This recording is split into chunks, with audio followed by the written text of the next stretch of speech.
An anomaly is an entity that enters our reality from somewhere else. They are formed and strengthened by human emotion, fixation, and attention. Not everything unusual in our world is anomalous, and it's possible that even seasoned paranormal investigators have never seen one before. This anomaly story begins decades ago in the Shelterwood Inn. It ends tonight. The main structure of the Shelterwood Inn was once used as part of a logging camp, but was retrofitted and expanded into a luxury hotel in the 1970s as a stopover towards Coldwater. It was a popular tourist destination at the time. Its no vacancy sign was lit more often than not. The decades have not been kind to the hotel, though. Diminishing traffic and low funds have left it a faded shell of its former glory. Like I said, the Shelterwood Inn was once the primary building of a logging camp. Did you know it was built on top of a cistern? When the building was updated into a hotel, it was connected to proper municipal systems. The cistern was never filled in with cement or sealed off. The cistern is accessible from a removable crate in the hotel's basement.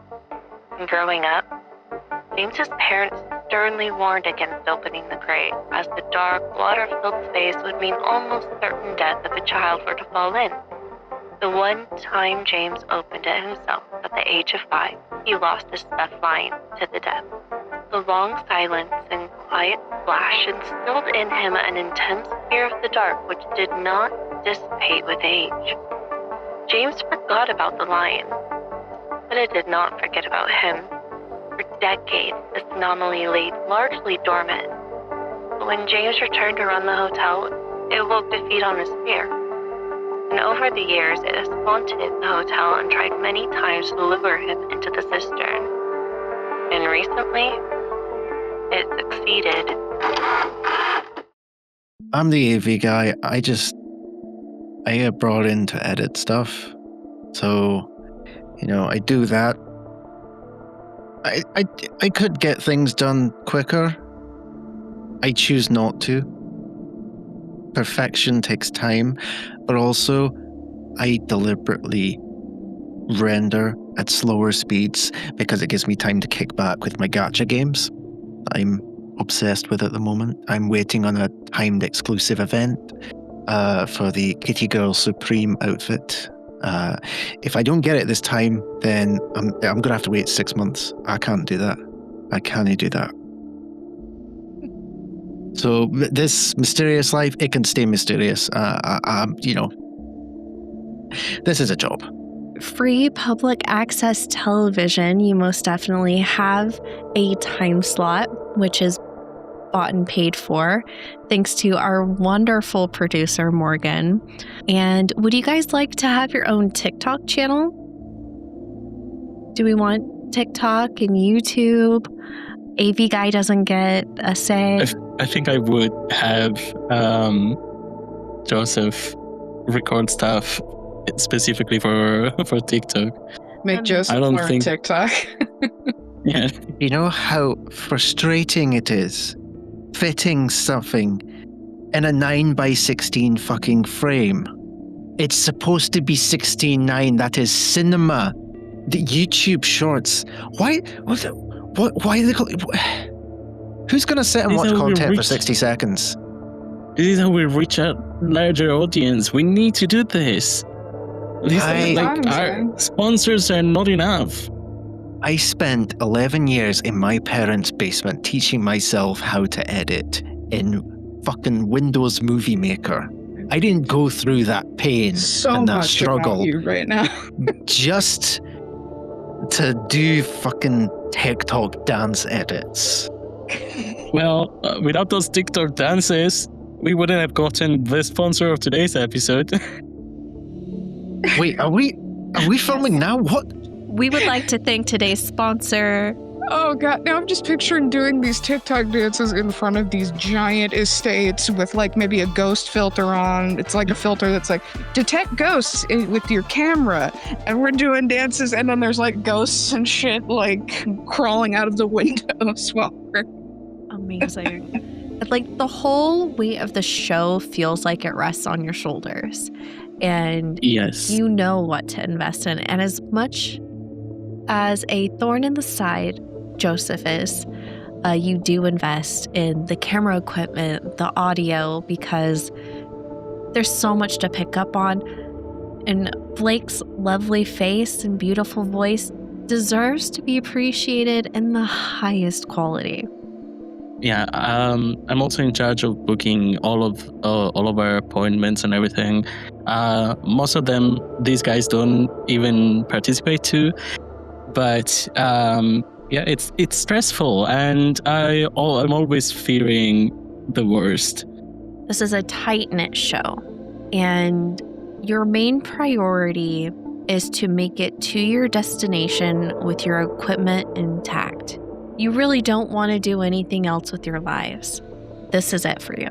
You have this van, and you can make it look like whatever you want on the outside. So if you want to Scooby-Doo rig this thing, you absolutely can. If you want to go super stealth CIA, again, that's up to you. Tell me about your van. Well, it's definitely got good Wi-Fi. We you know, I made a few calls. I know a guy who knows a guy who knows a girl who knows some person, which I don't particularly enjoy, but they got us set up with Starlink. You know, that Elon Musk fella set us up with Starlink. Said it was going to be like the next big thing. But this is just a testing phase. You know, I've been thoroughly reassured by the people up high over there that it's a rollout. It's being rolled out. How much are they paying you to endorse this product? I have no idea what you're talking about. Listen, it's cheap. We need whatever we can get. I know we need sponsorships, but at what cost? I feel like the van wasn't my doing specifically, but I basically kitted it out with all of the equipment that we would need. So like good thermometers and EMP readers and stuff like that. Perfect. I would have tried to find something online. Hopefully they work, because last time I tried to go for the cheaper stuff to save on budget, didn't pan out. So this time I splurged a little bit more and we're tight on the budget, but it should be good. Weather-resistant tires, if they handled the tech upgrades, I think she might have overseen the car upgrades, the weather-resistant tires, probably like a trailer hitch, I imagine, in case they need to ever haul something. Just very practical reasons. I think Blake would have approached this with that kind of reasoning. So the window might be shielded so that it doesn't show dirt, because it's a very pristine image. Maybe not blacked out exactly, but a little bit of a sun shield. So, because I think she's had to drive it a couple of times and her eyes are a little sensitive to direct light. Probably gets light triggered migraines, I imagine.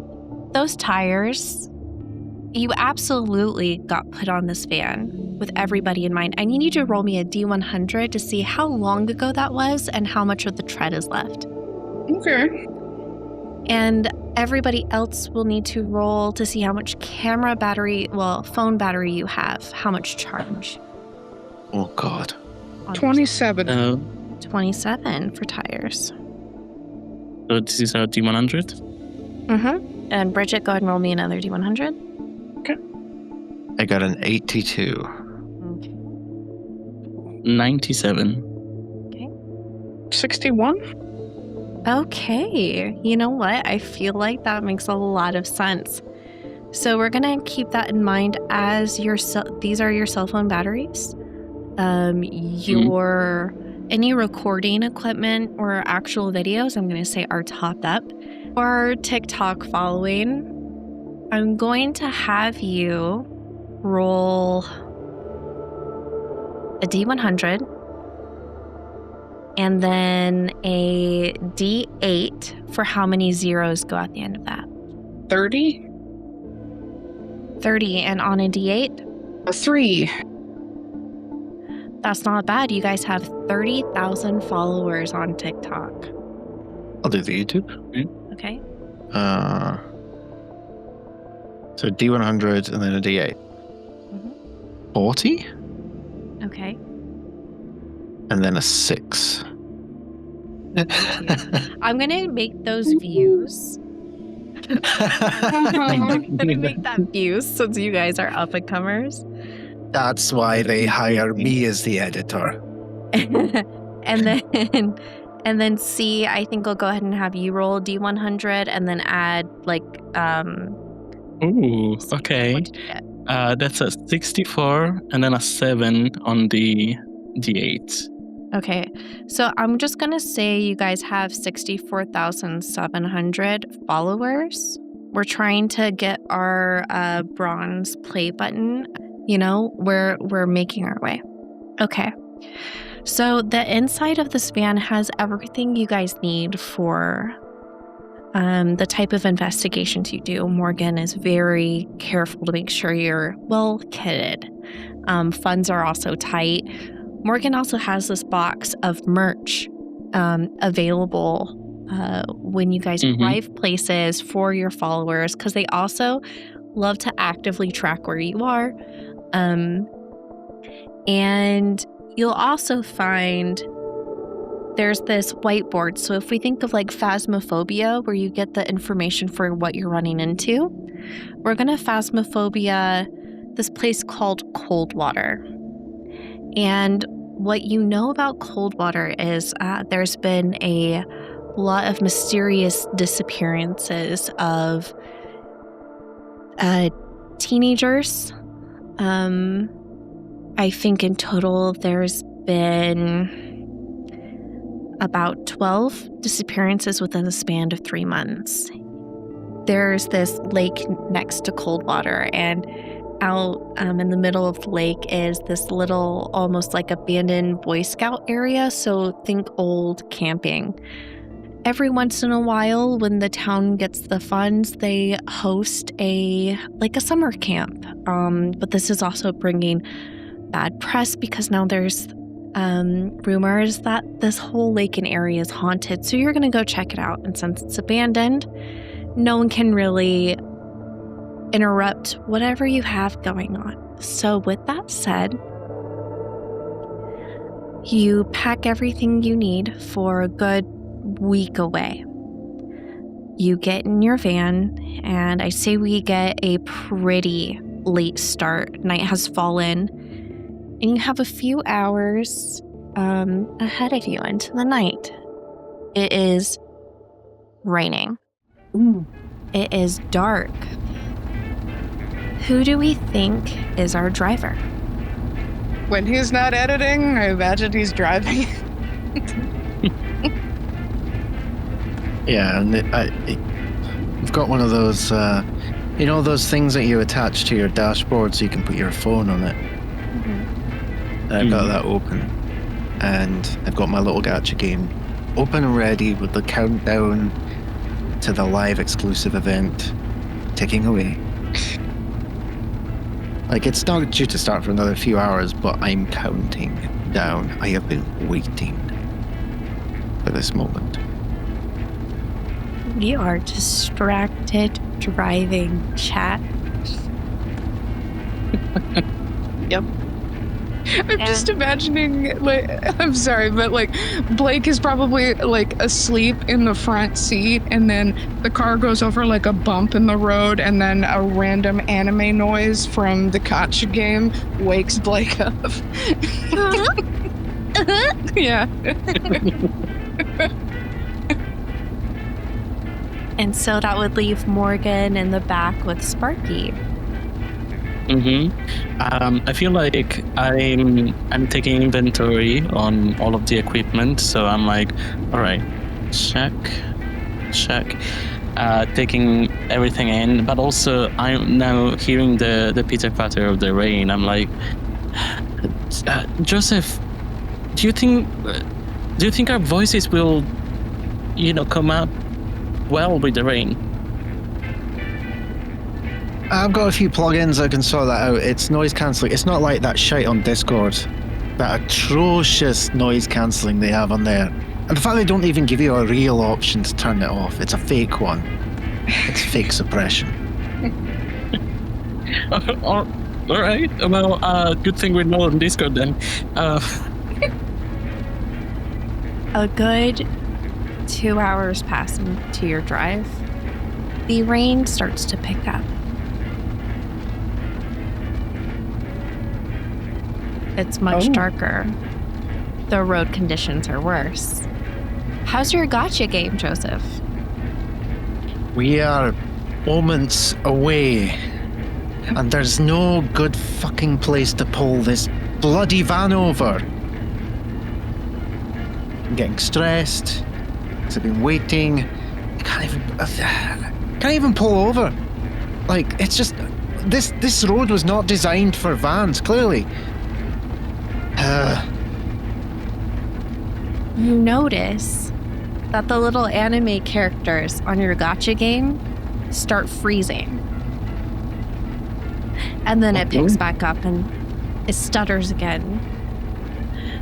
And you're just moments away. And I think you lose service? Oh, fucking Musk. That's what I've been trying to tell you. I know we need sponsors, but at what cost? Really? We have to have some dignity if we're ever going to make it in this business.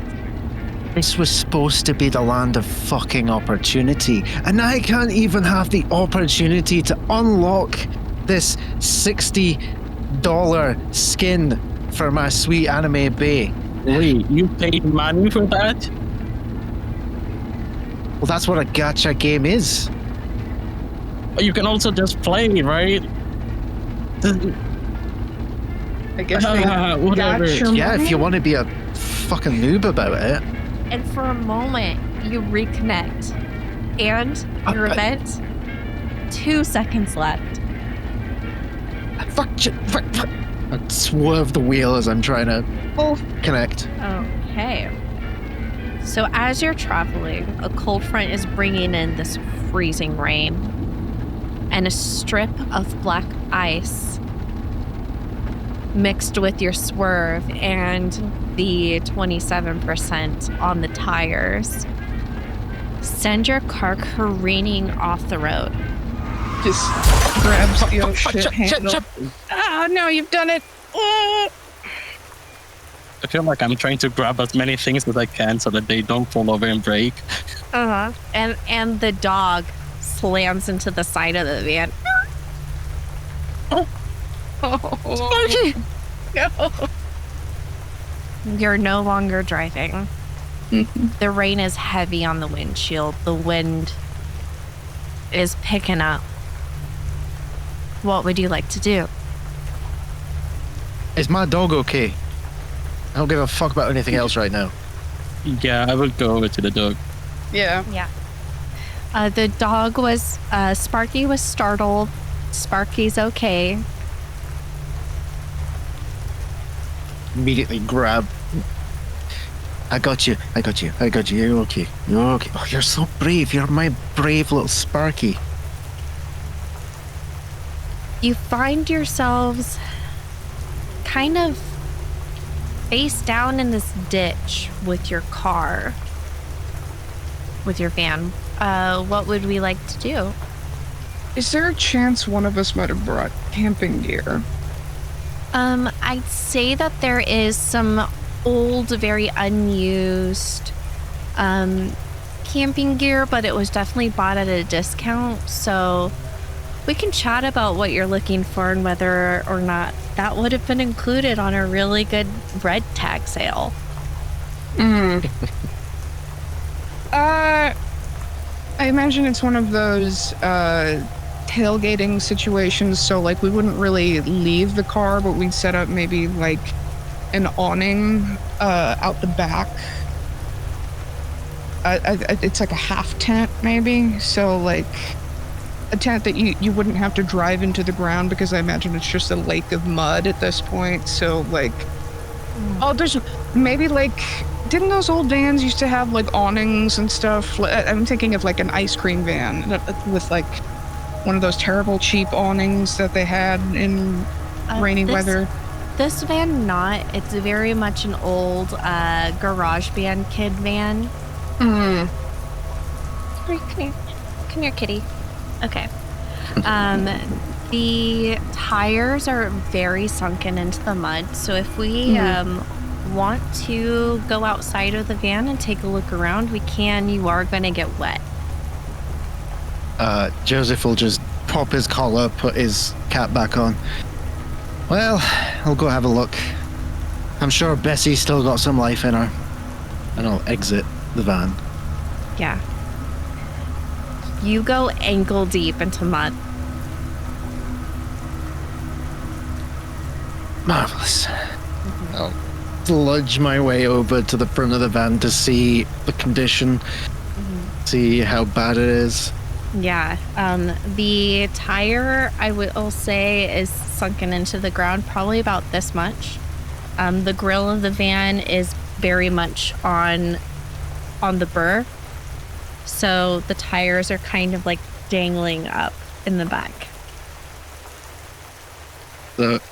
From inside the van, you watch through the front windscreen as he walks out, just like looks at it, taps his knuckles on the bonnet a couple of times, and then comes back over, gets back in the driver's seat. All right. Do you want the answer that you want to hear, or do you want the truth? Give us the truth. Yeah. It's totally fucking fucked, fucking big time, pal.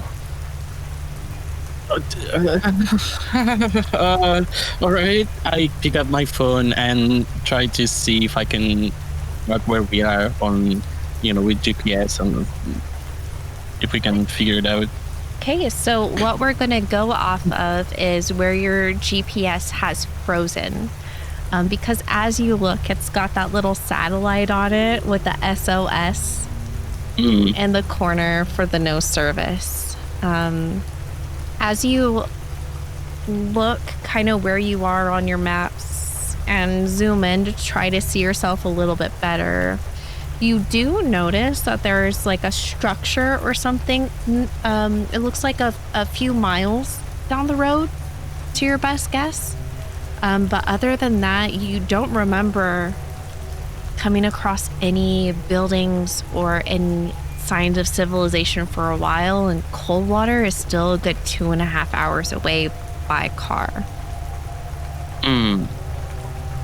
And I would have checked the weather forecast though. So, was this rain in the forecast, or is it unexpected? The rain was in the forecast, so if you have like a little box of stuff, you prepped it just in case. Okay, so yeah, I would have brought windshields and umbrellas and stuff. All right, should we wait for it to calm down, or should we just go? It's pretty far. Or should we stay with the equipment so that it doesn't get stolen and or waterlogged? Yeah, that was the first option. Well, I imagine she might have also done a bit of prep, but she probably has one of those like see-through visor caps as well. Completely impractical, but it's like a little bit stylish. So, and I imagine she's got like maybe some bright yellow boots. Not exactly rain equipped, but like she thinks they're going to be helpful. So she would turn and change out of her heels and start putting those boots on. And well, we either get it unstuck brute force it, or we start walking in all of that. Leaving all of this, gesturing to the very expensive equipment behind. Are we able to get it unstuck? You said it's fucked. Maybe with all of us? Well, okay.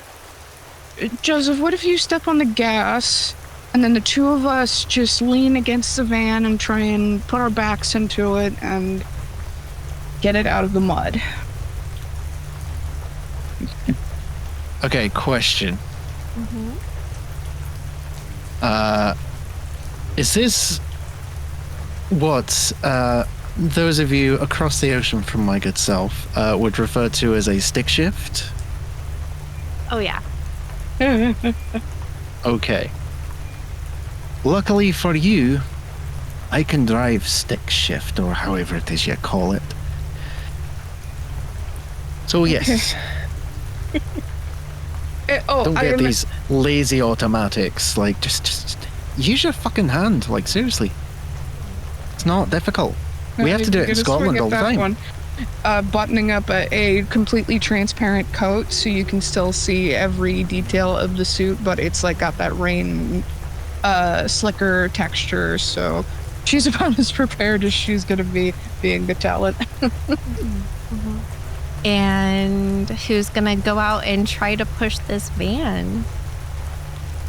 She'll just turn to Morgan, and I know the situation's not ideal, but it's like you say, we have places to be and a deadline to meet, so. Yeah, all right. I pick up yellow raincoat and a little rain hat, so I look like Paddington right now. Yeah, put on my also yellow boots and get out as well. I think she'll be the last one out of the van and just direct Joseph. Okay, just when we're out, as soon as I shut the door, just put the pedal to the metal and we will push as hard as we can. I get the van into gear, get my foot ready on the gas, right hand on the steering wheel, left hand with a phone, filming this.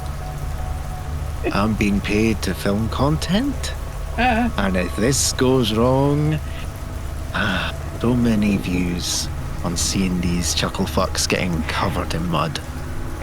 Maybe one of our followers can help us. But I'm imagining it's a little bit difficult to hear each other over the rain, so instead of just like answering in the affirmative, she will slam the back of the van door like shut as like a signal to him. All right, pedal to the metal. Bridget and C, roll me a D100.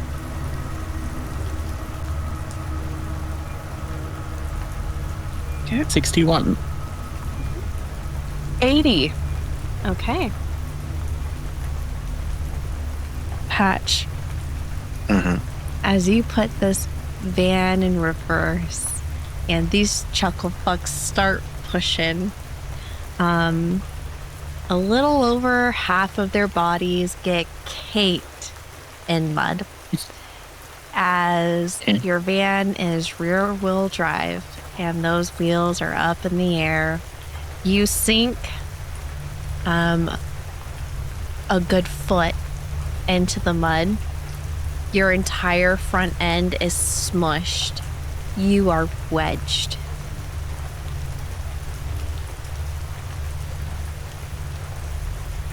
I knew there was a reason I didn't enjoy driving this van. It makes good content, though. I'm gonna add the Curb Your Enthusiasm theme to this one. Yeah, sounds about right. Well, time for plan B. I guess at least we can get cleaned in the rain. Yeah. I'll have to remember where it says on the map. Did you hear that? Did we? Joseph, Sorry, I had Just Thai like- food before did we you set get off. that? Oh, Disgusting. It's fine. You're out there. I'm in here. It's fine. Yeah, so it's a gas Just chamber in hotboxed there this right bar now. by mistake. The dog is suffering, probably. And you hear a snap somewhere a little bit behind you and a little above as a tree comes raining down. All right, it can be moved. Of course. Like it can down on us. It's gonna land right behind you. Okay, so I get inside the van. Okay. Yeah. Into The the fuck hot was that? box. All right, you got that right. That was so scary. There's I'm light. boxed in. Ooh. So you remember how I said this? It was totally fucking big time, pal. Well, now it's super duper totally fucking big time, pal. All right. I guess we'll come back to the van tomorrow. Let's just lock it. First grab whatever we need and then lock it. Yeah. Hopefully I mean, nobody sees it. It's in a ditch, so maybe it's hidden enough. I mean, I think it's less about it being hidden and more about the fact that if anyone can actually get this thing unstuck, then they probably deserve it. So, Yeah. Oh, wait, we can call a tow truck in the morning. Yeah, we've got the hitch so they can hopefully pull us out. If I'm going to get electrocuted in a lightning storm, I would rather it not be around all the expensive equipment anyway. Just hurriedly grabbing her purse and battening down the hatches before she leaves. I do give each of you one flashlight at least. I'm going to reach over and I'm going to pull out a lead and a treat bag and some poop bags. Right, Sparky. Time for walkies. So in my bag, I think I'm also gonna put some a box of salt and walkie-talkies. Does anyone else want to put things in their bag? Otherwise, you have your set inventory. I think she'd probably have a pink can of pepper spray, just in case. Adorbs, yes, love. Don't you guys have pretty good charges on your phones? I definitely think we have a rain jacket for Sparky. 100%. It's got a floofy collar and everything. Rain booties. I would also have one of those bag covers for the rain. Oh, perfect. We love a prepared Morgan. Yeah, it's my job. So out into the rain we go. The trek is slow in the storm and takes about a half hour of walking from the crash site. Over the patter of rain on the roadway, you think you hear something. And it sounds much closer than the last. Yeah, flashlight in that direction. Oh, absolutely. You whip your flashlight around, and you are just met with a rainy, dark road.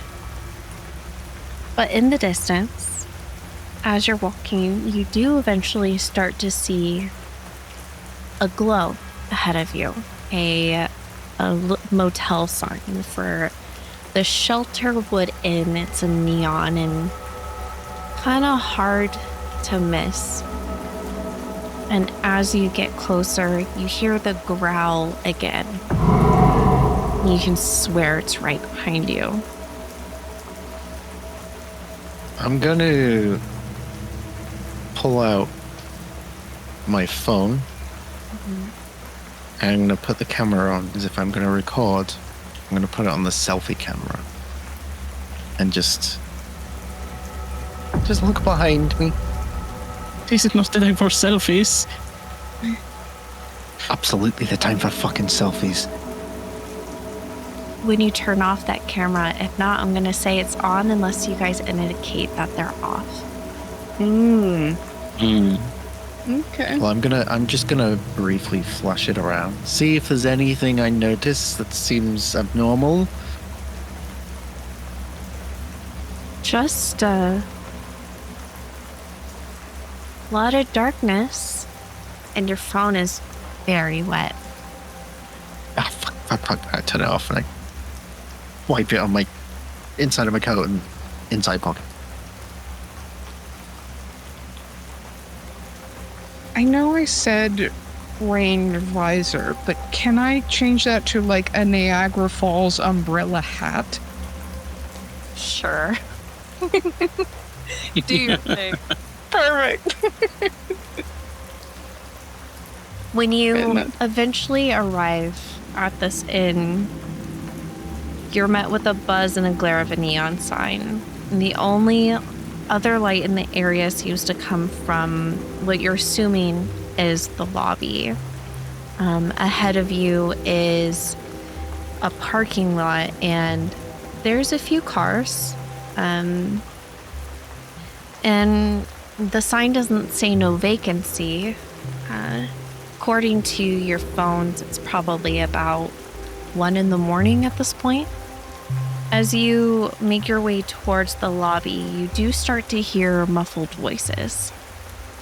Let's get out of this fucking rain at least. Just probably beelining toward the door, just flinging it open. Yeah, you go to fling it open, and you're met with resistance. It's locked. There's a man behind the lobby desk, and he kind of like looks up and stares at you, and it's a long pause. It's enough for you to start taking him in before he seems to like give in to himself and start walking towards the door. It's an awkwardly long pause. He unlocks it, opens the door. Hi. Hello, sir. We've run into a bit of car trouble, and we can't get our car unstuck until morning. Do you have any rooms available? We just need to wait out the storm. Come in out of the rain. I believe George owns the garage over at the station. He'll be back in the morning. You can get your car towed. And he points over across the way, and there's a little light that's barely visible in neon as well, with a little gas pump symbol. Okay. There's also a convenience store that they stay open till like 3 a.m. If you guys are hungry, you just gotta brave the rain. But please come on in, and I'll see what I can do for you guys. Much appreciated. Yes, thank you.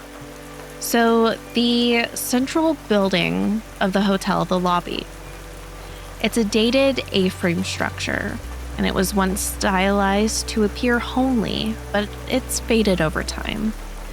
The interior was probably once clearly very lavish, but it's in desperate need of renovation. The walls are covered with this bright green floral wallpaper. Dust coats the chandeliers that dangle from the ceiling. The reception desk is made out of marble. There's keys to rooms just in the back, prominently on display. And surprisingly, there's a well-stocked bar that takes up much of the western wall. Through the adjacent doors from the bar is a small kitchen. There's a seating area with an unlit fireplace and several well-worn chairs, a jukebox. If you went over to it, you could get a little bit more detail. And then there's a door back behind the desk in the lobby. So, Can I get any one of you's a drink, or are we just needing a room? And over at the bar, you see a man wearing like a sheriff outfit. Our room will be nice, thanks. We do need to dry ourselves. I won't say no to a scotch. Okay. Yes, I will work on getting a room ready for you. Let me see what I have available that can accommodate. Oh, is that a pup? Who is he? Oh, this is Sparky. Say hello, Sparky.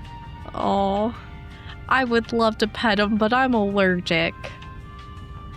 Oh, No, take a pace back. He's fine.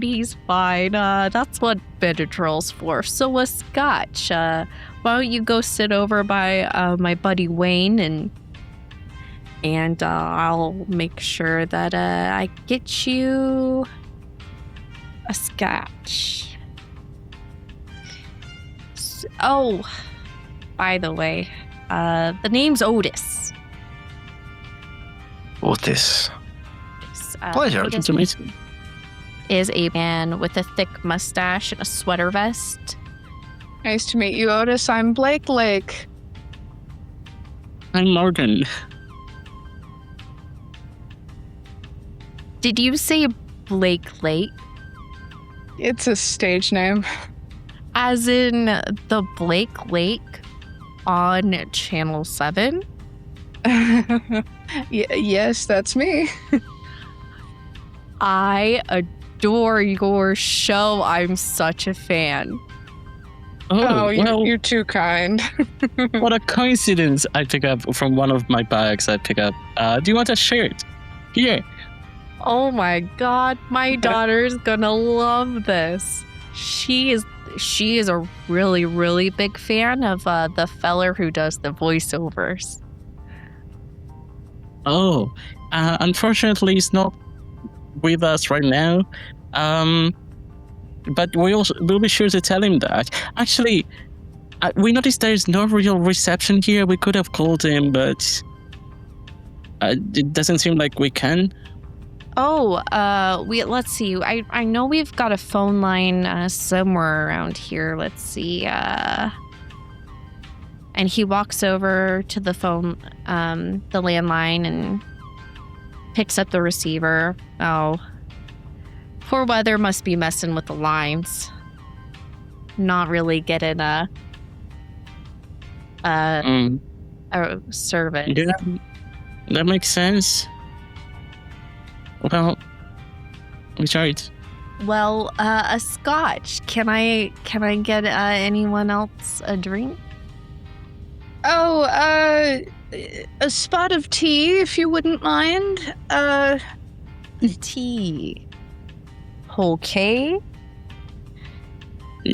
Well, can you make me a hot chocolate or something like that, or is it?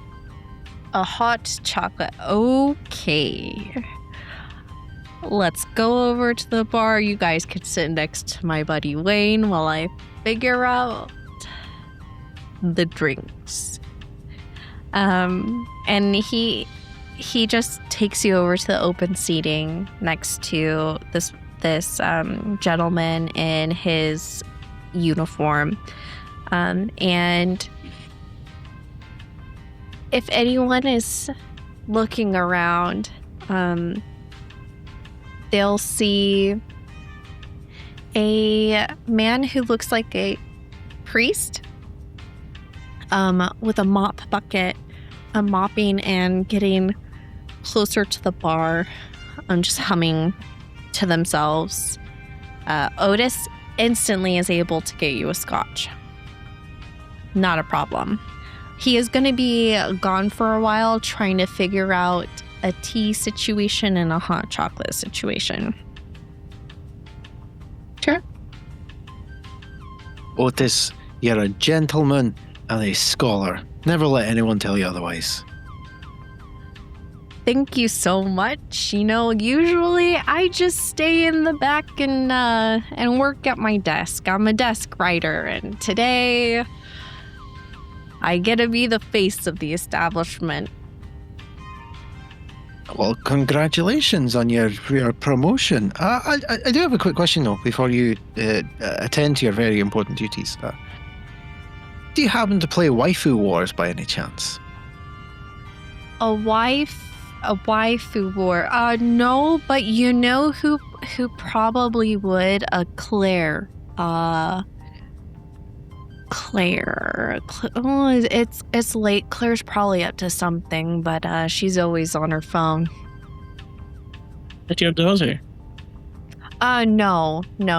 She's one of my my work acquaintances, we could say. Oh, all right. And then at the bar, when you say waifu warriors, the guy in the police uniform has his phone in his hand, and he looks over your direction, and then he just angles his back to you a little bit as Otis leaves to go figure out the beverage situation.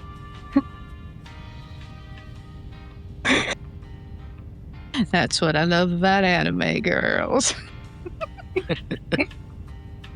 I bet he's fucking free to play. It's an epidemic. Everywhere we go. So I sit down next to Wayne, and just as I'm waiting for my hot chocolate, so you stuck here? Pretty big storm. Oh. Hi. And he flicks his hair off to the side, and he takes off his hat, and he tries to sort it really quick. He's got this poor fitting sheriff uniform, and he's got a slight frame. And the sheriff hat is kind of like cowboy style. Mm-hmm. Oh, he's got a southern draw. Nice to meet you, ma'am.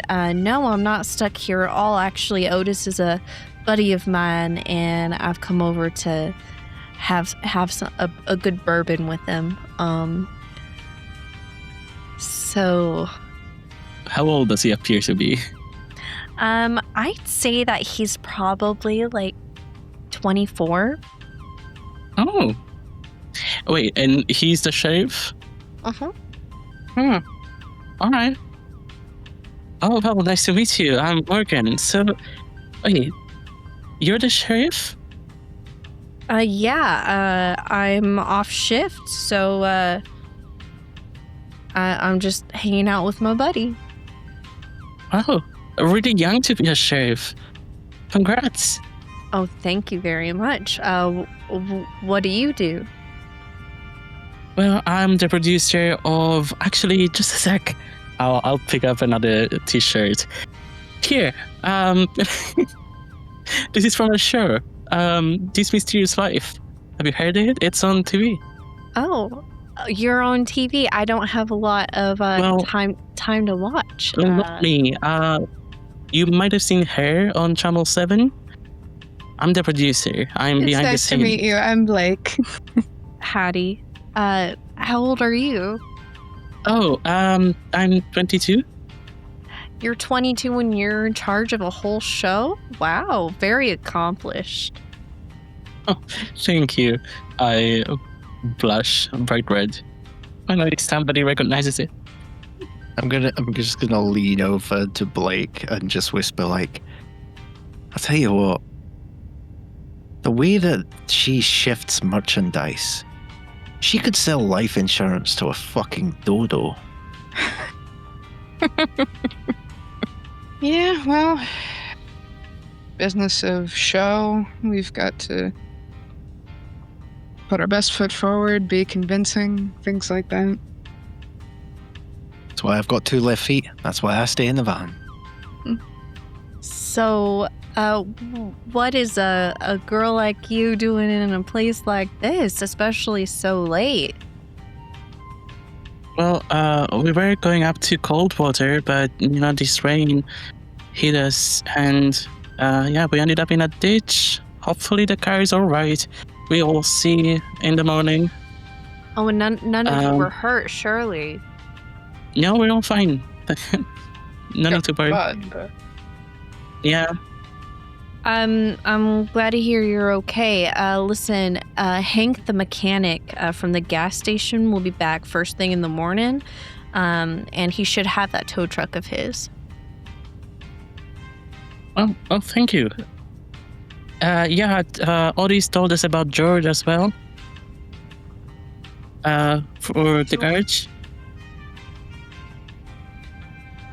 Yes. Did I hear wrong? No. I think his first name's George's last name's Hank. Oh. 2 first names. All right. Well, I'm noting it down. Well, thank you so much for the information. Yeah, of course. Be careful out there. There's a bear getting into dumpsters and whatnot. So just have your flashlights out and out the ready. And hey, That's what it was. Fred, and he waves over at the priest. Come on, would you stop that? Come down and have a drink. We're waiting on Otis. Come meet our new friends. And coming up, setting aside his mop bucket, is a gray hair, well-kept man with a beard, and wrinkles reveal deep years of smiles. He's got a black button-up with a clerical collar. Hello. Father Fred, nice to meet you. Nice to meet you. Take a Morgan. seat. Nice to meet you, child. And out from the back is this woman in a very crisp navy pantsuit, very intense facial expression, hair pulled up into the bun. All right, where's Otis? And she sees all of you. Okay, we have guests. Hi. Hi, I'm Claire. Hi, everybody. Where did Otis go? Are you unattended? No. Okay, Claire, you're not intended. We're here. It's fine. He was just kindly sorting out some drinks for us. We had tea and hot chocolate. Right. He's a bad bartender. I'm going to go help him. What? Just be right back. And she leaves immediately. There's a bunch of clinking coming from the kitchen area. You hear a very embarrassingly noisy, what sounds like probably the weight of a soup pot fall. Some mild curses. And eventually a tea kettle goes off, and Otis comes out trying to balance 2 drinks, and Claire is just staring lasers at Otis from the doorway. Okay, so we have a tea for the one and only Blake, and he sets it in front, and a hot chocolate for you. At least I think it's hot chocolate. Thank you. Is it hot? It is hot. All right. Well, I'll try it. Yeah, it's instant espresso. Do you have some sugar at least? Absolutely. He pulls out 2 glass shakers. One is bigger than the other one's shorter. They're both white, and sets them down in front of you. Great. All I'm right. sure one of those is sugar. I'll try one on my hand. The small one is salt. The big one is sugar. All right. I pick the other one and put it in. You know what? I needed some caffeine anyway. I don't know how true this is, but back home they used to say that if you put a tiny bit of salt in your coffee, it makes it less bitter. I've heard that, actually. I'm going to have to try that. And Claire from the doorway. No, you don't. You've done enough. She'll let the tea warm her hands a bit from the rain, letting it cool a little. It's very kind.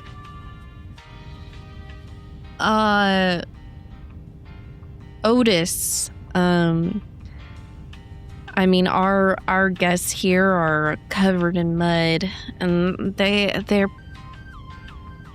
there's only a good 5-6 hours till at least sunrise, and who knows how long this rain is gonna go. Can we hook them up before we get them services in the morning? Yeah, let me go see what rooms we have available. That'll be big enough. And he walks over and he's regarding the box of keys. Okay. And he pulls out the one with this. It's a red key. And it's got a crown on it. And he walks over. You know what? We're so sorry for the inconvenience and the storm. And because I'm such a big fan of the show, let me just go ahead and we'll give you the honeymoon suite. It's the biggest room we've got. Completely on the house. Oh, that's lovely. Thank you. You know what? Actually, here, I give them some stickers. Oh my god. These stickers are going on every thermos that my daughter owns. Probably her phone case as well. Maybe her laptop.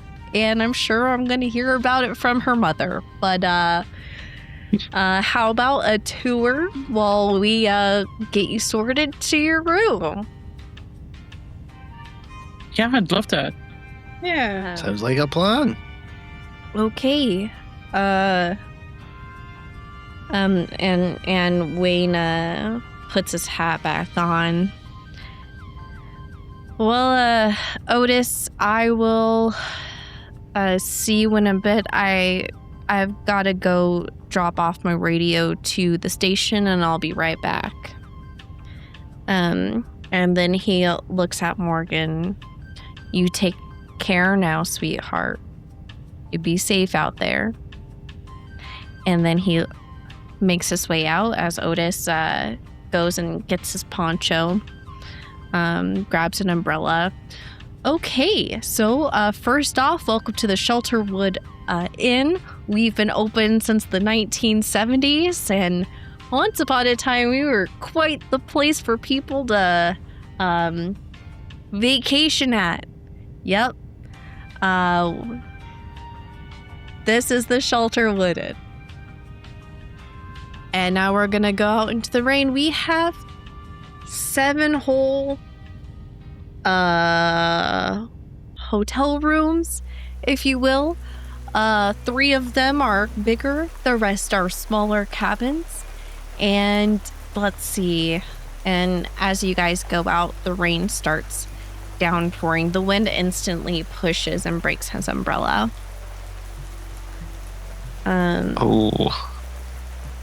Yeah, he's got rotten luck.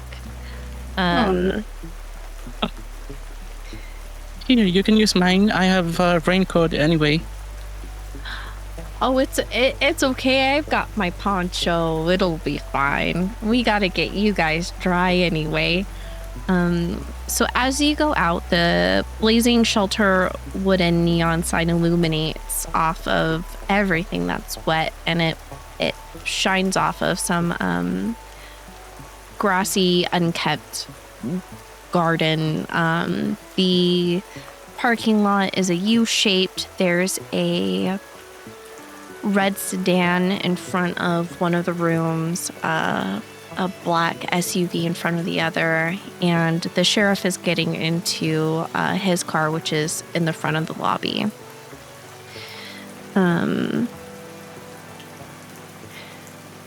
The hotel rooms are all dark. None of them are illuminated, so he's got a little pocket flashlight he's using to walk you guys to the honeymoon suite. So you have room 1, which is a medium suite, room 2, which is the honeymoon, and it's a massive cabin, and then you have room 3. Is there anything you would like to do as we're on our way through the rain? I'll quickly... Oh, go ahead. No. I'm just going to quickly, shielded by the inside of my coat, just check for phone signal. Mm-hmm. Yeah, you have a bar for a second.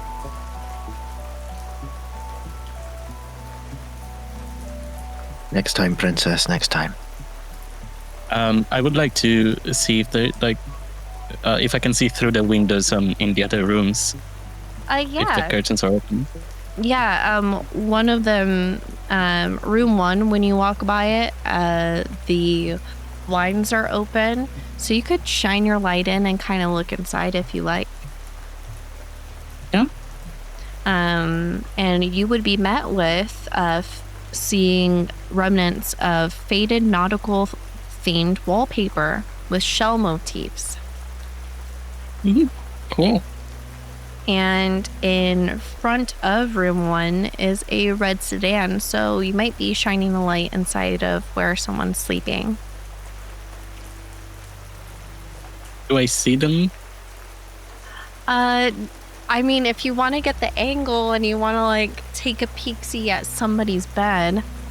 I don't want to shine it on the bed, but on the roof so that I can illuminate the... What are you doing, you bloody pervert? I'm investigating. All right, fine. You're okay. So we're not gonna voyeur. Got it. Okay. No. I'm gonna look at the car. You're gonna look at the car? No, it's I'm gonna look at it, be tempted, and then move on.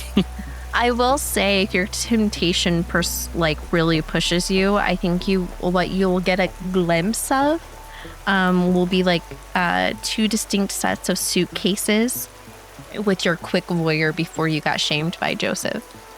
All right.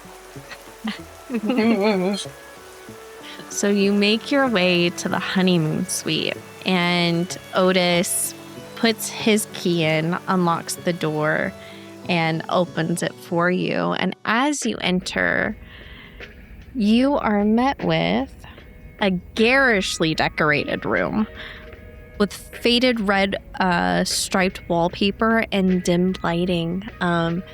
Do you want to have some fun and decorate your 70s honeymoon suite with heart-shaped bathtub and all in the corner? First question, is there only one bed? There is only one bed, and it is an Alaskan size Gonga mattress. Now, would you like it to be shaped like a rectangle or a circle, or do you want a bed that's shaped like a heart? Yeah. Yeah. Does it vibrate? Did we have vibrating beds in the 70s? Because if so... if you put a coin in some places, you just put a coin in and then it buzzes. Absolutely. Surrounded by bloody perverts. I played too much The Sims, so I don't want to accidentally have a baby. That's what happens in the first one. Yeah. You keep your woohoo to yourself. And you see as Otis opens the door and he flicks on the light for you guys, and there's a chandelier with little hearts, and there's vinyl rose petals that are just decorated on the bed. And he seems kind of like, whoa, like it's a bit of a start for him. Well, come on in. Make yourselves at home. How often do you rent this room? You know, it used to be more popular a few decades ago. I can see it. It's lovely though.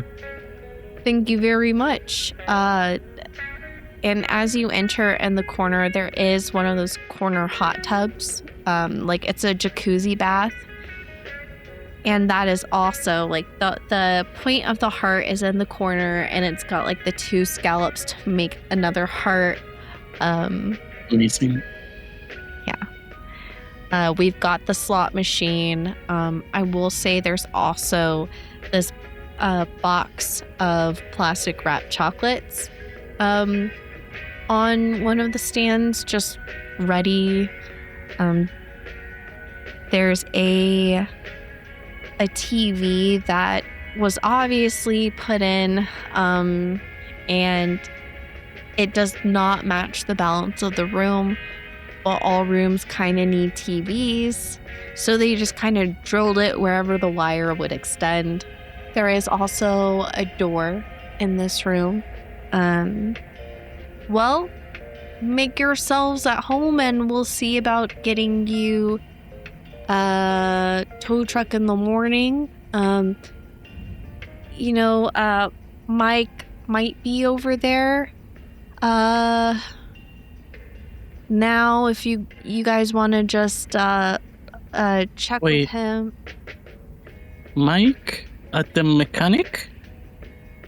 Yeah. Is that his middle name? Is it George Mike Hank? Yeah.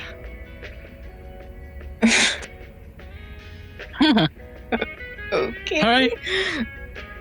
The fact that you forgot what you said as well. Oh, it's fine.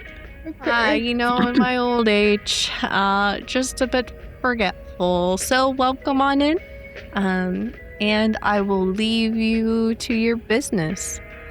And he hands you the key with the crown on it, and shuts the door and locks it from the outside, leaving you about your business. We hear the lock? Yes. Oh. Huh. Excuse you? I try to open the door and knock. Yeah, Otis? you go to open the door, and the knob it turns, and there's a lock on the inside of the door. So it's like one of those 2 key situations where you can lock and unlock from either side. But he gave us the key. Okay. Yeah, he gave you a key. The window in the room, can she check to see if it's locked as well, if it opens at all? So your window, it's Julienne style, where it's the slats, and it's frosted for privacy since this is the honeymoon suite. Okay. I try to open the door with the key. Yeah, man, the wrong key. Okay. All right, we're locked in here. Any luck with the window? She might like try and push against the slats to see if there's Yeah. any give. It's got like a crank. Would you like to start cranking in? Sure, she'll try to like crank it open a little. So these windows, there's probably like a good 20 slats, and as you start cranking it, they because they're all kind of stacked, it starts to go like this, and then it opens to about like I want to say a 30-degree angle, for air to come through, and welcome to your bedroom. I guess testing the strength of the window in case we needed to suddenly and rapidly throw something through it, just in case, for science. Yeah, it's glass. They're windows. It's tempered glass. Would shatter. Okay, it's good to have at least one exit strategy. So there's that. Mm-hmm. I don't know why you're trying to bother. This room is immaculate. Oh, it reminds me of the Valentina Heartstrings DLC for Waifu Warriors.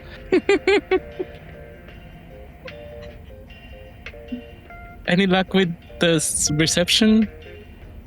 I'll check again now that we're inside. Mm-hmm. You have a bar. Oh. Okay. I got a bar. I'll do the thing where you like hold the phone up high. I'll go to the corner of the room, see if it gets any better, any worse. Yeah. So as you start making your way towards the wooden door, it seems like it doesn't drop as quickly, but it's still one bar. Okay, one bar. That's better than no bars. Okay.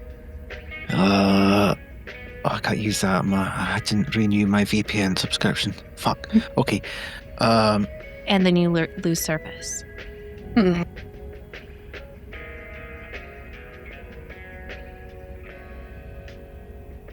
No.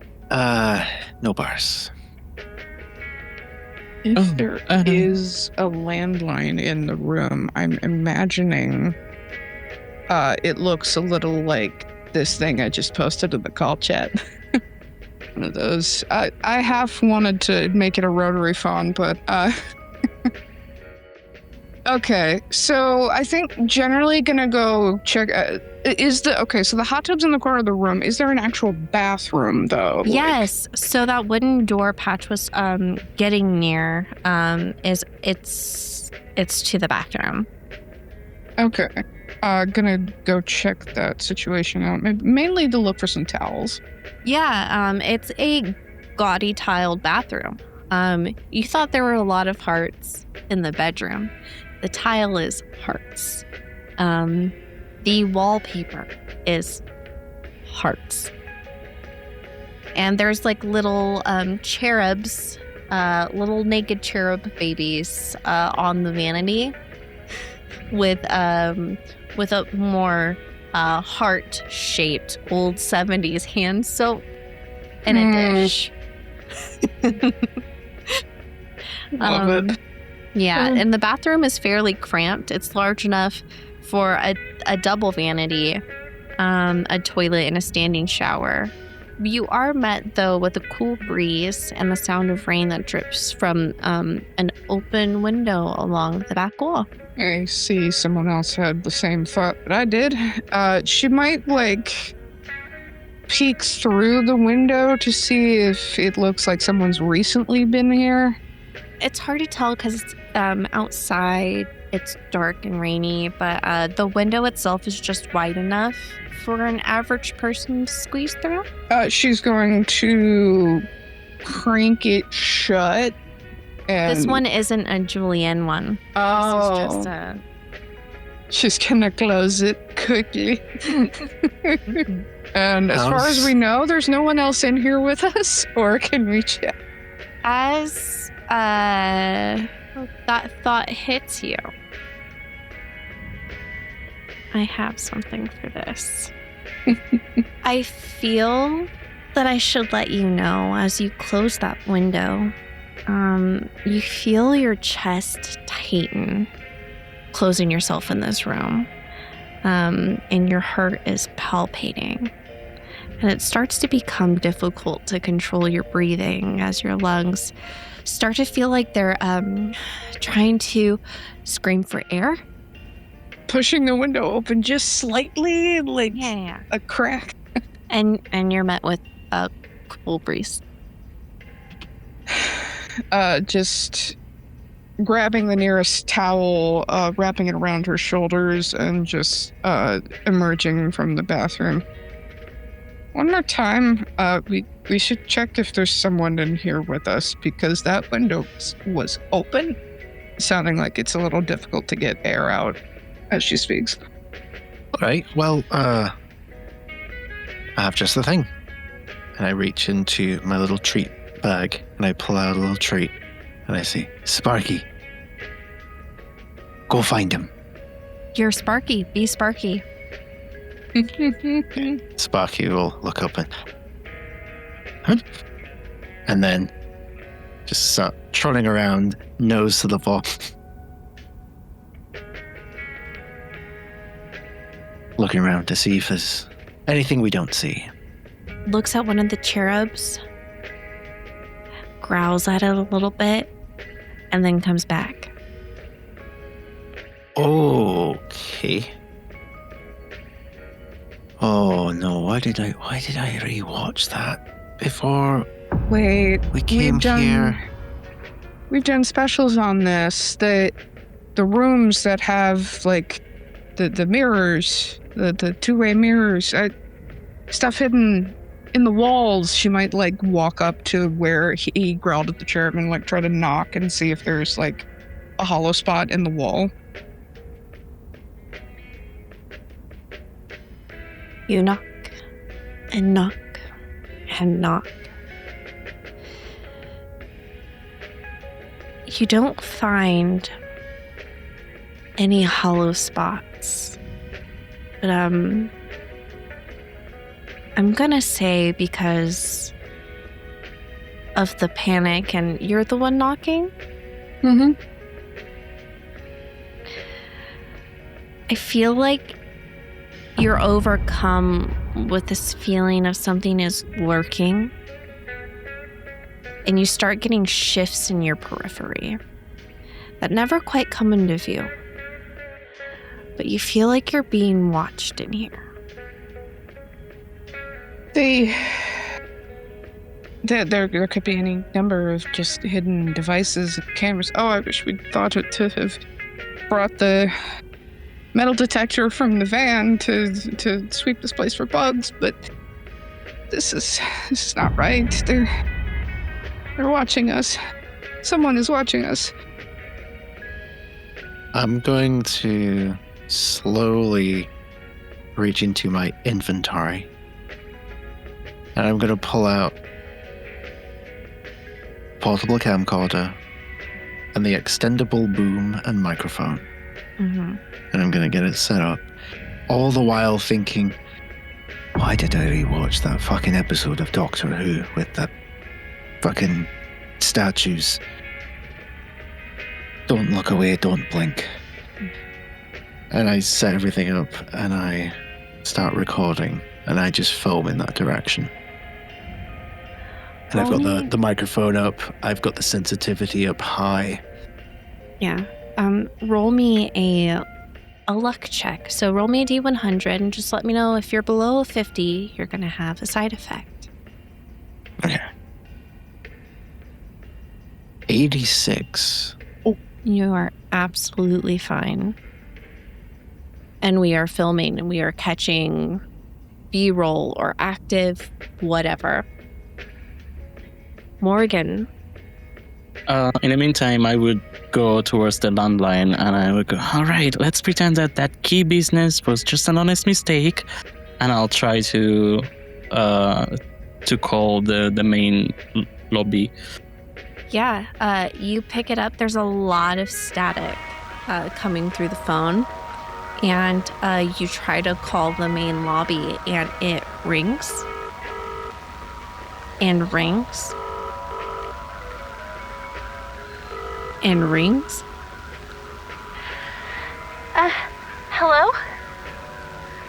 Hello. I think you gave us the wrong key.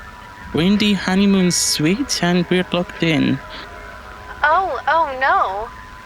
We'll be right there. We're so sorry about that. Just hang on for a moment, okay? And she hangs up. Insight check. No. So sincere. 10 out of 10. My God. All right. Well, thank you. So they're not gonna give us another key. Well, she didn't say that, but she basically meant it. So we're stuck. There's something weird going on here. Something weird going on with George, Mike, Hank, and now I'm wondering: are those two people in the next room actually there? Oh. I should have looked. So over the boom and listening, because you've got it all set up. You're the AV guy. Mm-hmm.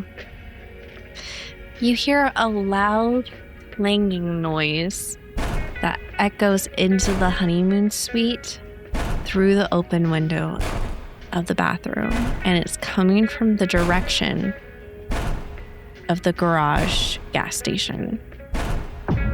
Did y'all hear that? That sounded like a bad time.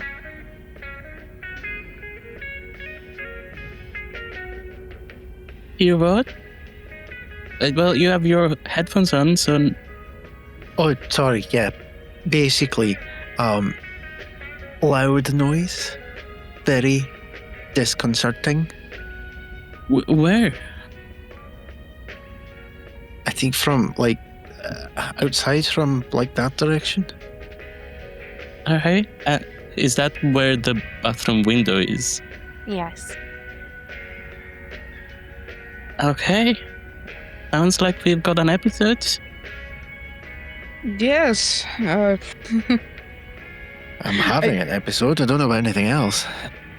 I think as she's walking through the room, I want to look for two things. A mini bar of any kind and a book of matches. And just like as she's searching for these two things, just under her breath doing her vocal warm-ups, just red leather, yellow leather, red leather, yellow leather, and increasingly panicked voice. Mm-hmm. So I'm gonna say that you're going to find it's like a very small mini fridge. Inside is like peanut M&Ms. Condoms are in the fridge for some reason. Benadryl and a fireball, like little fireball shots, because it's cheap and effective. Okay. I know what I'm having. Yeah. Gonna grab like three of those mini fireball shots. And any matches or no? Roll me a D100. Over a 50, you can find some heart-shaped matches. Ooh. There's so many hearts in this place. 65. 65, and it's got two little cherubs with their little ass cheeks out.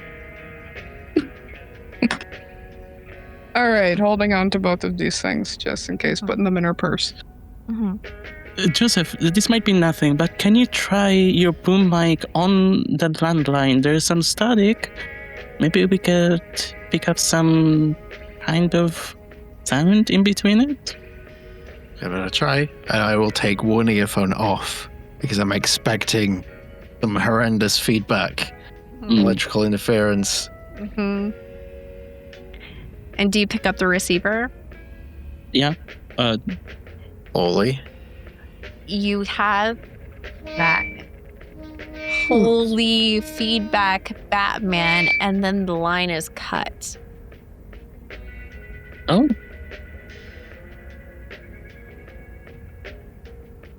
Well, that woke me up. Oh dear. Good. But, I mean... Now, shit.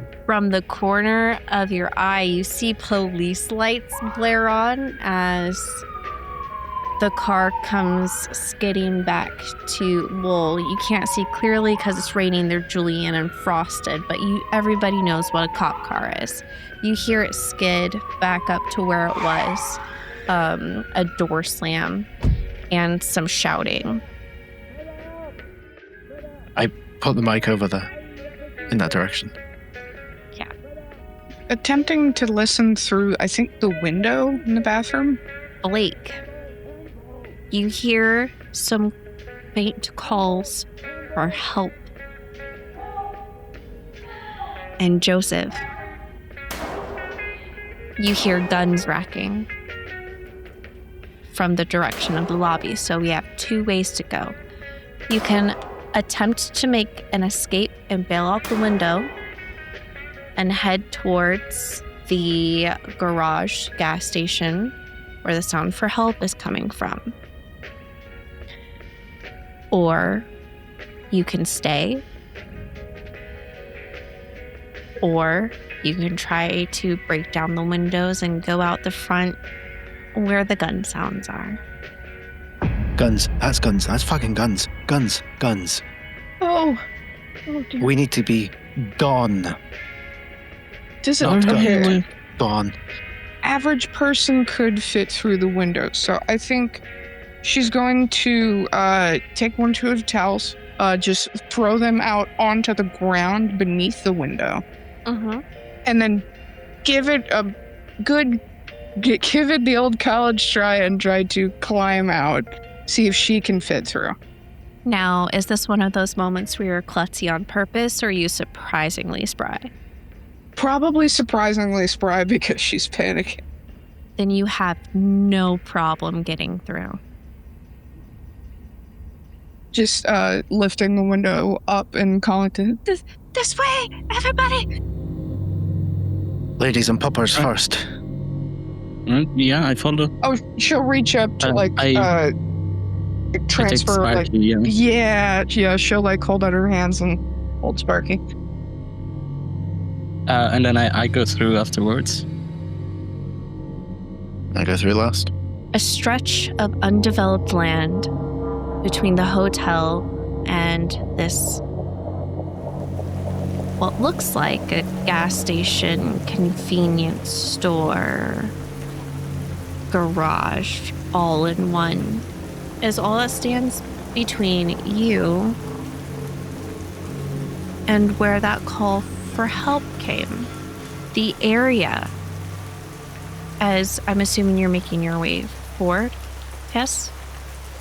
Quick question though, is there a window to the room 1 in the back of the building?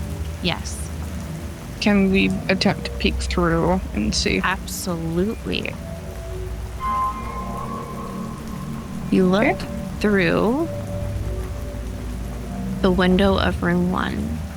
From what you can see, nautical themed wallpaper and shell motifs plaster the walls. The bathroom door is slightly ajar and it's relatively dark inside. Okay. I think she was probably trying to get a better view at what was happening outside, but it's not worth the risk, so she'll just peek inside, see that no one's there, and then join the others, and probably make her way forward. Okay. The area headed towards we're just gonna call it the gas station, even though it's kind of like an all-in-one, is heavily saturated. The ground dips slightly in the center where the fragmites are thickest, and it kind of forms a small retention ditch. And there's a big pipe with a grate in front that's surrounded by crushed vegetation. It's a very rusted grate, and it looks easily removable and big enough for a person to squeeze through. And water is just flowing through it. Would you like to continue towards the station. Yeah. Joseph, you go first. You need your B-roll, right? Never stop filming. Never stop. And Sparky is right there with you. You see 4 dated but well-maintained gas pumps sitting beneath a rusting canopy illuminated by a dim glow of one of the nearby light bulbs. It looks like there's a nozzle just hanging, its hose dragging along the ground. The price per gallon is a little north of what's reasonable here in the middle of nowhere. And if you get close enough to the pumps, you'll see that they still look like that they work and they're available to take credit card. Then there's the garage. So it's like a grease-stained single bay garage with a roll-down door and a Right and Ready convenience store attached to it. It's a cinder block convenience store with peeling paint and a large glass window stretching across the front. Maybe like quick check of the cell phone. About what time is it now? It's a good 2 in the morning at this point. 2:30. And what's her battery at? Good question. Have you used your phone much there, Blake? Just to check the time, probably. Okay, so I'm gonna say you've gone down from 61 to probably 55% because with it being the SOS mode and you not turning off data, it's continuously trying to look for a signal. Just gonna go ahead and turn off the setting. Save the data only. I think. Yeah. Mm-hmm. Yeah, I think I would check as well and put on airplane mode. Okay, airplane mode for Morgan. And how much have you used your phone? I think only for the for checking the map, which I didn't have. All right, let's see. All right, you have gone down from 97% to 90%. Okay. And Joseph, you've been using your phone a lot. I have. Yeah. You have gone down from 82% to, oh, I think that's fair. I'm going to say 53. Because you keep looking for them tiggle bitty ooh mommies, the waifus. Mm-hmm. Okay, you can go. Every man has his vice. Mm-hmm. Coming up to the front of the Right and Ready, the front door is locked and there's a closed sign that hangs in the front window.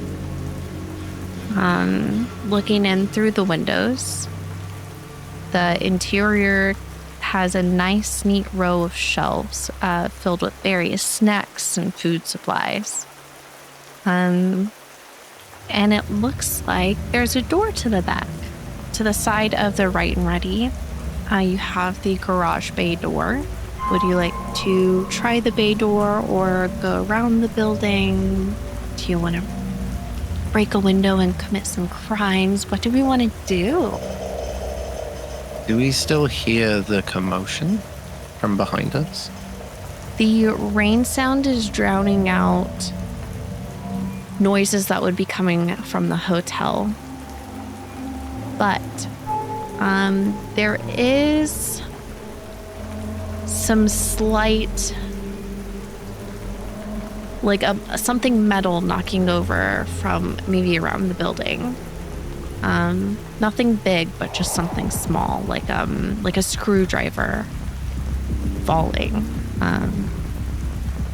From the garage? From like behind it, perhaps. You can't like. I'm just giving you guys like a noise reference of how loud something. Okay. I fully realize the Just the horror movie angle of doing this, but she heard someone calling for help in the direction of the gas station, so probably in a voice that's not loud enough to be heard over the rain, she's just going to say, "Hello?" Yeah. And you were met with the sound of rain.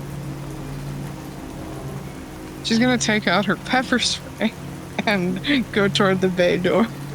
Mm-hmm. So trying the front bay door, you go to lift it open and it is firmly locked. All right, just in case anything happens, here, I give both of you a walkie-talkie, one to Blake, because you're the face of the show, and one to Joseph. Just in case we get separated, you can still hear and record. The show must go on, whatever happens. Okay, the door round back. Did I plan Gacha Attic? No, I didn't. No. That just sort of happened. The level of horror movie arson I want to commit with this little matchbook and the gas pump now, and the little fireballs is Molotov cocktails. That's not a Blake thing. Good whiskey. It might be Canadian whiskey, but it's still whiskey. Listen, if you've got your credit card, you can get those gas pumps working. I'm just Yeah, it's it's all in her valid. purse. I've only got petty cash in my inventory because, I don't trust banks. Of course. Just that makes sense. I mean, I don't have it on my inventory, but I have my smartphone. Is it? Well, would it work without internet? Apple Pay. Hey. Yeah. Perfect. The hotel isn't modernized, but you know what the gas pumps are. Oh, I've got petty cash Yeah. too. Okay. Yeah, you all have petty cash. I was like, here's some money, humans. Have money. Please. All Look, right. if you want to trust Zuckerberg and Bezos and all those people with He have the Elon Musk internet.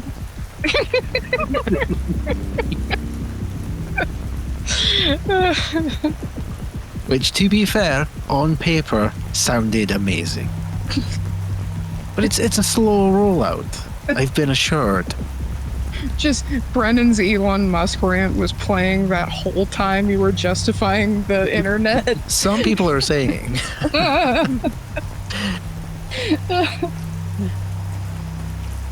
Elon Musk is fucking vile and a stain on society. Yes. 100%. So let's do a character check-in. I want to know how stressed you are and how scared you've been throughout this portion so far.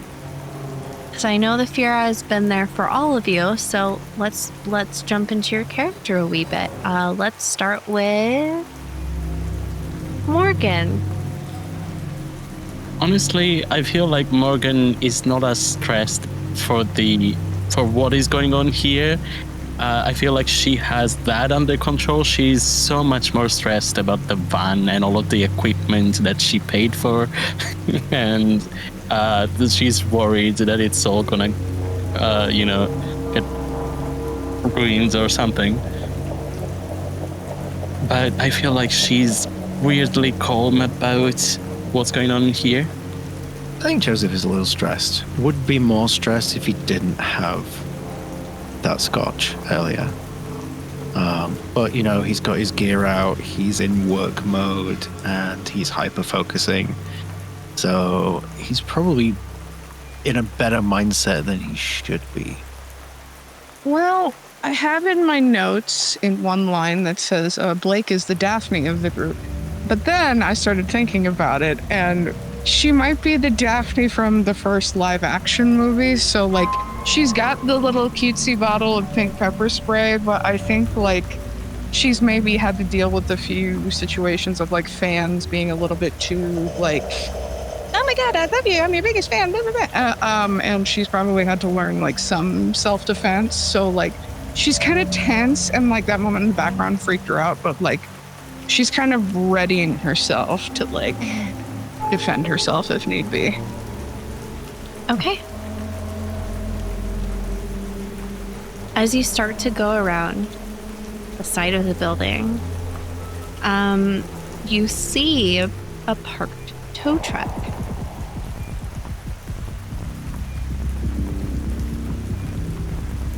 Wait, so George Mike Hank is here.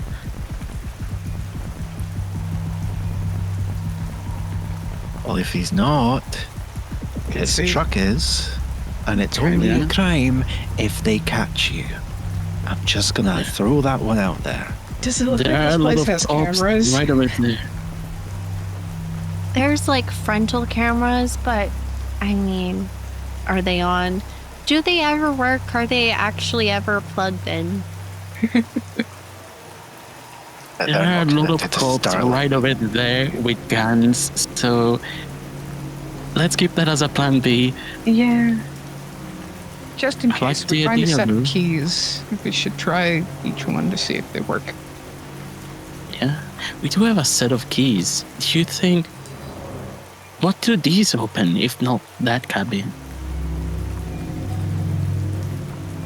Only one way to find out. Right? Yeah. I think to calm his slight nerves, as Joseph is filming everything, he's gonna start like doing a spoof narration, like, will the bold adventurer unlock the secrets of the mystery of the shitty gas station? Don't forget to like, share, and subscribe. Hit the notification bell. Sparky, sensing your anxiety, like boofs his head underneath like one of your hands, like as a little check-in on you. I'll just like pick him up with my arm and just scooch him up and give him a little smooch on the head. Besides the tow truck, there is a door at the back of this right and ready, and there's also a door that leads into the garage portion. Right. I try to open the one that we're closest to. Okay, so the one that you're closest to is the door to the garage bay, and now that you're closer to it and you're being less blinded by the rain, it's so strange to see a door semi-ripped open, bent metal. Not going inward like something was trying to get in, but semi-bent outwards like something was trying to get out.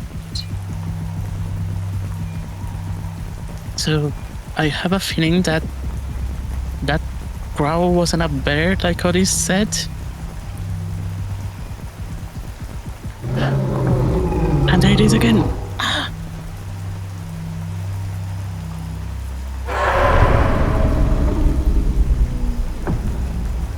That wasn't you by any chance, was it, Sparky?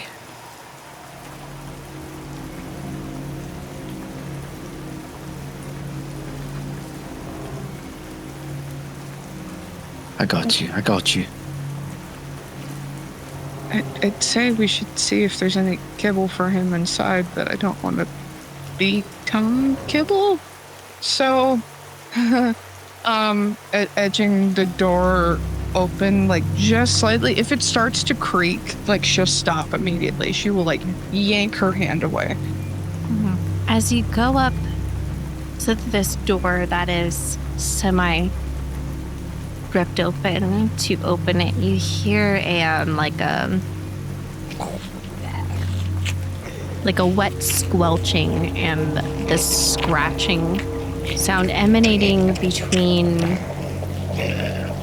what are these, like shelves, as this beast is feasting on this human corpse.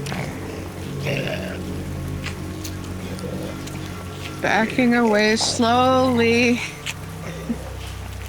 I'm filming. silently motioning Joe forward. Is Joe going forward? Slowly stepping forward to get the right angle and thinking to himself, finally, the footage that I needed to get to fucking abandon these asshats and go join the ghost facers like I was born to do. Yeah. As you get closer, I need you to roll me a luck check.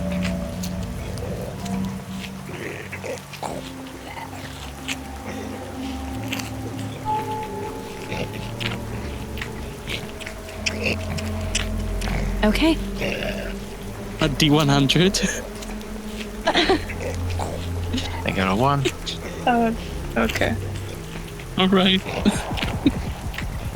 As you start walking forward to get the footage you need to finally get away from these asshats, Blake just started walking away. She didn't take the time to hold open the door or gently close it. So you start walking through, and the door hits you on the ass as it closes shut, and you are flung deeper into this room. Your ankle hits a can of nuts and bolts, and they fall and scatter, and things are just raining, and this beast stops eating because it has been so alerted. And as soon as it's alerted to your presence, it runs. It runs towards you, jumps over you with a mighty scream as it goes through the hole and starts clawing its way out to go run deeper into the night. I instinctively follow it with the camera, and amidst the chaos, I shout out, "Smile, you're on public access television!" Yeah, and as you're doing that, you're still walking into this room, and you're filming where it exited, and you trip over a part of the corpse. Oh, wow. You are covered in gore. Blake and Morgan. Okay. Beast. Your mind can't quite comprehend what you've seen. It's so dark. It looks like a malformed mountain lion. No bear. No, a mix. And it's just, its eyes are dripping ichor. Every pore runs like it's thick black tar. The fur is disgustingly matted, and it smells like something that has been bloated in water for a good month. But at least it didn't stop to get us. Yeah. We're easy prey, right? I'm kind of offended, actually. Yeah. While I'm pleased that we're discussing the pros and cons of not being eaten by a terrific fucking monster, I would like to point out the attention of this, and I gesture to this corpse. Hey. I shine my flashlight on it. Yeah. You see a very dead human body. He's got his mechanics tools off to the side. And the little name tag on his overall that's very just barely there says Tony on it. Church. Michael, Hank, Tony. Which one is it? Is he in witness protection? I think at this point I'll just like pat my hand on the torso and be like, "Thanks for breaking my fall, Tony." I'll slowly get up. Is the camera okay? The camera's okay. Okay. Got the footage. Guys, this is a jackpot. This is the motherlode. This is the one. Yeah, we just need to get that tow truck and go get the van back. Quick question, because this feels like kind of a stop along the interstate type deal, like before we get to Coldwater. Is there a section full of like touristy maps and like locations like nearby of like, coming attraction, go here to like see the world's tallest blah blah blahs, just to get an idea of like where this place is exactly and what it's called? If you break into the convenience store, then maybe you could get that kind of stuff. Okay. Or there's probably brochures in the lobby of the inn. If you guys are you all inside now, outside? I'm gonna step outside to try and rinse some of the gore off. Yeah. Might try and see if there's a way into the convenience store, or if not, I guess just break on through. Okay. Yeah, I would be. We're inside the garage now, right? Yeah. I would look at the some kind of workbench where there would be keys. You don't see any like toe keys, but you do see like a broken key to like it has a Volvo imprinted onto the metal. Joseph, as you're outside, you see something moving out in the woods, and it's headed towards the lobby of the inn.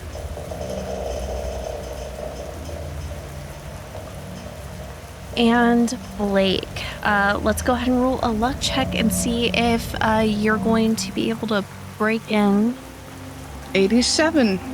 Okay, if you would like to break a big old window and break into the convenience store, you can do so. Part of her imagines it might like be a slight distraction for the beast, but it's probably too rainy. So it's probably like the nicest brick throwing you can imagine, and it still shatters. Are you gonna use anything to tamper down the glass? Do we have another shirt? She might ask Morgan for another shirt. Sure. Let me see. I probably have one last one. Maybe like wrapping her fist in it as she gently breaks the door down. Not the door, the window. Gently breaks the window. Yeah, so going inside the convenience store, there's like very neat shelves. There's cans of WD-40, brake fluid, replacement windshield wipers. There's an old map that's like semi-stained. There is a little brochure for Coldwater and their lake. There's a line of bubblegum chew, some fruit by the foot, some Marlboros in the back. There's no like alarm that goes off with the broken glass? Nope. If alarm goes off in the middle of nowhere, no one's coming. Yeah. Curious, can she attempt to check under the register to see if there's any kind of convenience store owner weapon, like a bat or a gun or a knife, anything like that? Oh, sure. I think you would find a very sticky and crusty magazine, and a sawed-off shotgun. Okay. Collecting the magazine into her purse. It's probably, the interior is probably ruined. She doesn't really care right now. And then taking the gun with her.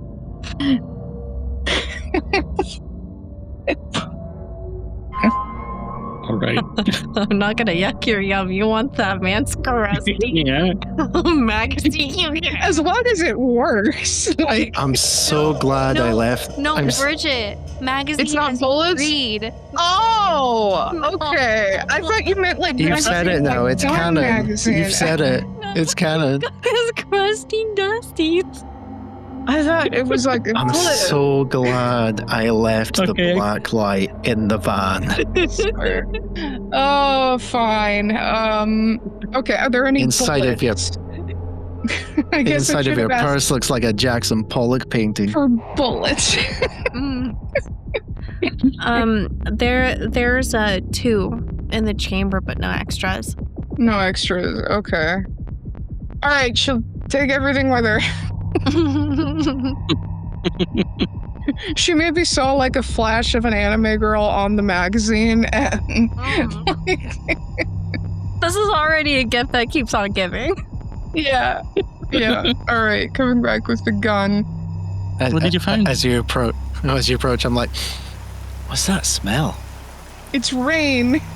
It's making everything smell. It's petrichor. So That's I know that smell. I just can't place it. just slaps the gun, kind of like a zombie apocalypse movie set. So anyway, just in case. Right. What is happening? Just in case we need to grab anything from inside, it's abandoned. There's no one there, but I did find this. I don't know what that thing is, but we need to protect ourselves as much as possible. Well, in front of you, you have a tow truck. And in the distance, Joseph saw a creature headed towards the inn. No. Should we try and maybe it's open? I try the tow truck. You tried the tow truck door, and you were surprised to find that the door opens. Oh, all right. Is there a key in the ignition? Not in the ignition. Immediately lean over and check the mirror. You pull down the first visor, and you see a photo of Tony and with his new fiance. They just got engaged, and you pull down the second visor for some keys to pop down. I look at the photo and I say, my condolences. Right, let's see if I can get this sucker started, and I'll get into the driver's seat and see if I can get the ignition going. You put the key in, you give it a twist. It does not start. There's something going on with the engine. Right. Do you want to take a look? Right. I gotta take a look. You go out to the front, you open the hood, you fling it open, and you see the engine, but everything inside is covered with black mold and tar. I think this truck hasn't been serviced for a while. Okay. This might take a minute. And now you hear the sound of gunshots ringing towards the inn. There is action. There is active action going down. What do you do? We want the explosive, and I feel like we've seen enough action. I kind of don't want to go near the gun. right? Yeah. I guess. Also, that might be good enough distraction to finally get this tow truck working and leave without being noticed. Don't record this. Let's not record crimes. I'm always recording. But guess what, my friend? I'm the editor. I can cut this shit out. The joys of pre-recording. You want to try to get it working? I'm going to try and clear some of this shit off the engine. Yeah. As you are trying, everything is so gummed up, and the sound of shooting eventually stops. And all you hear is the rain.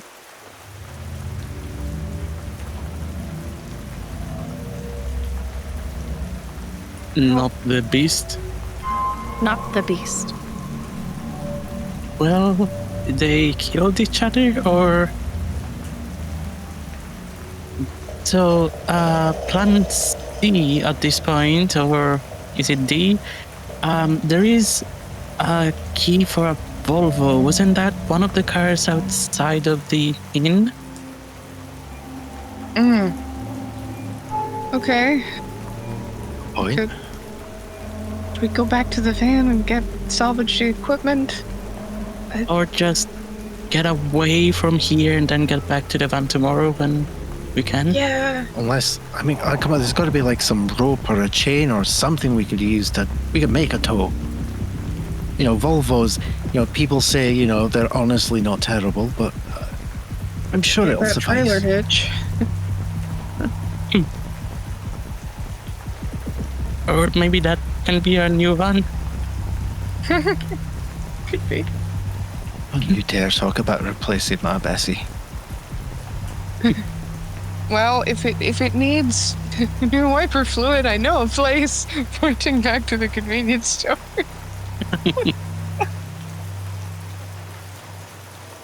All right. Okay. Makeshift tow, Volvo. And you keep that gun handy in case the victor of whatever that fight was over there has more sharp teeth than the nice people that we met over there. Yes. Taking the gun with and crossing to the inn. So as you start walking away from the gas station and toward the median, as you pass the grate, you hear a familiar twang of the sheriff. Otis? Otis, you there? And it echoes through the pipe and out into the median. Like I'll look at the others to be like, do we go say hi? I have no idea who to trust. Yes. I mean, at this point, I don't trust Otis, but is he with Otis? Does he know that Otis is a piece of shit? Just give me scotch. He's the greatest man I've met all night. He locked us in the street. Yeah. And we got the story of a lifetime from it. But then a beast attacked. We could have been locked inside when the beast attacked. We could have been sacrificed. Maybe that was... Oh, God! You hear echoing through the chamber. I left my radio back at the station. Otis, are you alive? Would that be Claire? No, this is Wayne, the sheriff that was flirting with you. Oh, okay. Oh, okay, question. We have walkie-talkies. Do you think our knowledge of said equipment would determine whether or not we knew the typical like emergency channels that are used on like CB radio for like law enforcement and such? Would you like to roll? Yes, I would. 43. He seemed to like you. Perhaps we've got your back in case he tries anything, but maybe you could talk to him, ask him what's going on. Yeah, I'll try. We'll be close by. Okay. Standing like a few feet back, maybe like partially in shadow, but still like wanting to get a good visual on the two of them. And I'm catching your good side on the camera. Thank you. Amazing. So yeah, I approach Wayne. Wayne, what's... Okay. So you're going to be shouting at Wayne through the grate. I'm gonna... What grade? So what you guys are hearing, because you're not at the end, you're in the median. Through the grate water is running into, you're hearing his voice come out. Oh, inside? Yeah. Okay, yeah. Wayne, is that you? And it echoes. What's going on? There was something that attacked Otis, and I came to check it out. He's really hurt.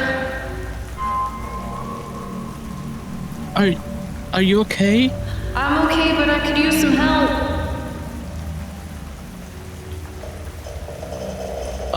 Alright. Can I open the grate?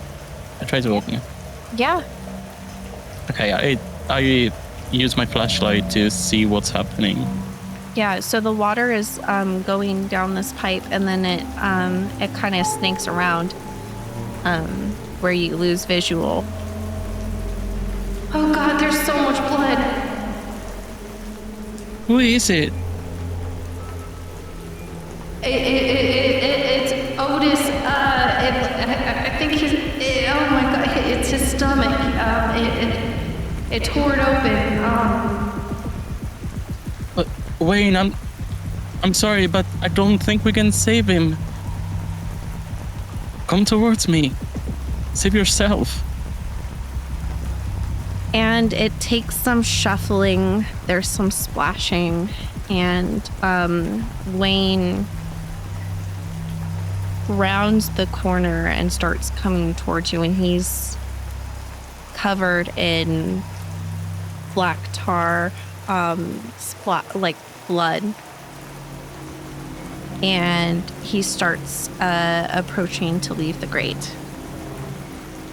His hat is all askew, and he tries to like right it, and he comes on out. Oh, I'm so glad you're alive and good. Okay, and you guys are fine. Everything's okay? Yeah, we weren't there. Does he look any different through the camera? Roll me a d6. 1. His pupils are dilated, but with your 1, he lunges and grabs you and starts trying to drag you into the pipe. Hold it. I need D100s from the other two for perception checks. All right, 46. Okay. 44? Okay, so... Your dog latches its teeth around your ankles and starts trying to pull. Morgan, you were hit with a pit of nausea as it hits your stomach, with extreme urge to vomit. Blake, your hands begin to twitch and oscillate. Their movement becomes sporadic and erratic. It's almost like something else is momentarily taking control. What would you guys like to try to do? Attempting to drop the gun.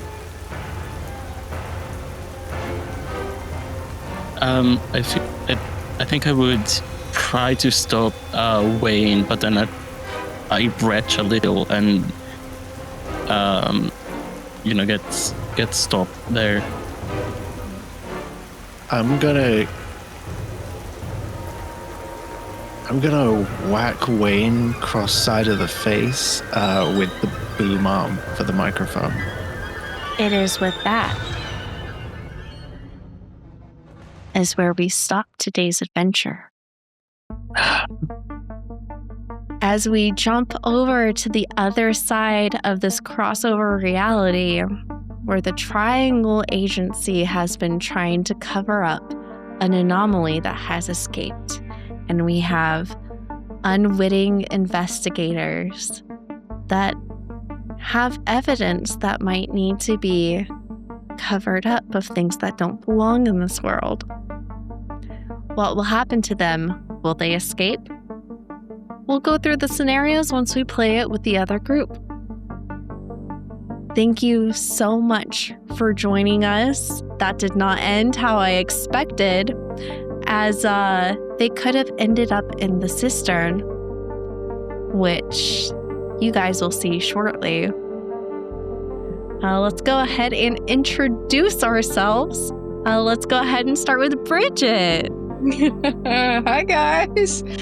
I'm Bridget. I've been Blake, the face of this news team. The Daphne of the group, I believe I said earlier. But yeah, what a fun time. What a fun system. I'm intrigued. I would love to see the parallel of the story. That is, yeah, quite a story you've set up for us, Guy. I'm excited to see the ending. And honestly, if I had to pick a favorite moment, just me confusing what magazine meant, I was confused. And, I walked right into it. This is fun. We got one shot, one opportunity, Hi, I'm C, and I played Morgan, who is very anxious, but seems to be able to, to fill it out in tough situations. But I don't think she can now. We'll see. Hopefully, but it seems tough to get out of this one. But if I were to choose a favorite moment, just the whole George. What was it? Wait, I have it. George, Mike, Hank situation. It was so confusing. That was really fun.